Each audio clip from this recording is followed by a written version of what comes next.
Salivary Diagnostics means that we have an ability to diagnose, prognose, treat patients earlier, to screen patients. Well, the term salivary diagnostics is really a term that we have coined and engendered to look at the potential efficacy of markers in saliva. The field of biomarker research is enormous already. This is just one added piece of it.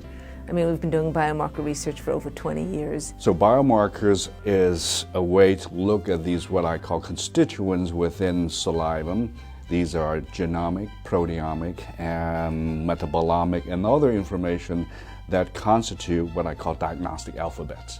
Alzheimer's, periodontal disease, a variety of conditions.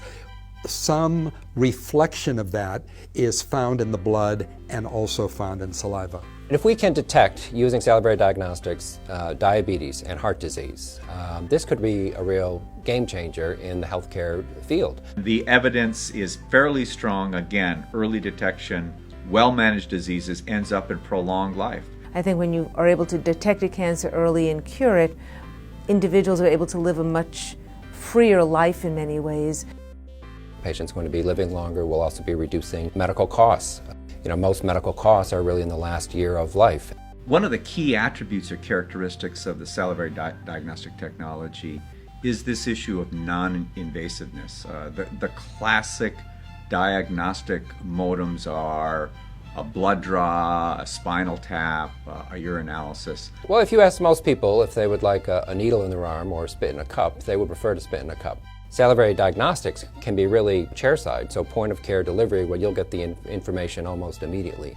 Salivary Diagnostics gives you the opportunity to go out, reach out to patients at a very low cost. Because it is a rapid test, the agents are able to be done on site or even in a portable fashion. Think about some of the world diseases and epidemics, malaria, tuberculosis. With a droplet of saliva, you could quickly ascertain a community, an entire community, and then can deploy whatever resources are necessary to help meet that health demand. Dentistry has a very rich history of prevention and risk assessment. The majority of our population see dentists more often than the physicians. You know, it's really positioning us at the front line of primary health care. The only effective medical care is teen care. And there's no question in my mind as a head and neck surgeon that in the front lines of the health team care for head and neck cancer is the oral practitioner. In the dental office, in addition to the oral diseases and conditions, they're going to be diagnosing diseases that they then will be referring to their medical colleagues. It means that the dentist must understand metabolism and metabolites, physiology and the consequences of abnormal physiology.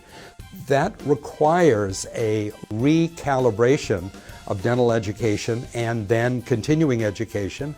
We need to bring in all minds, all collaborators, medical professionals and non-medical professionals. But it's great to have a relatively new partner in this with Dr. Wong and my dental associates. There's an art and science to dentistry, there's an art and science to medicine, but there's also an art and science to research. It's the investment in research that has really paid off and has brought us to this point. It is changing the field of dental research, and it's expanding dental research into the rest of medical and health research. The key to any successful research project is the infusion of new ideas and the continuation of those ideas to fruition. Without funding, the oil to the wheel is stopped. Have that credibility of being a reimbursable item and is approved by the FDA is what is necessary. It's the game changer. If there's no reimbursement, then many procedures that could be very interesting fall to the wayside. We really need to have a solid investment in medical research in this country, and one way to do that is to make sure that our legislators are aware of this type of research.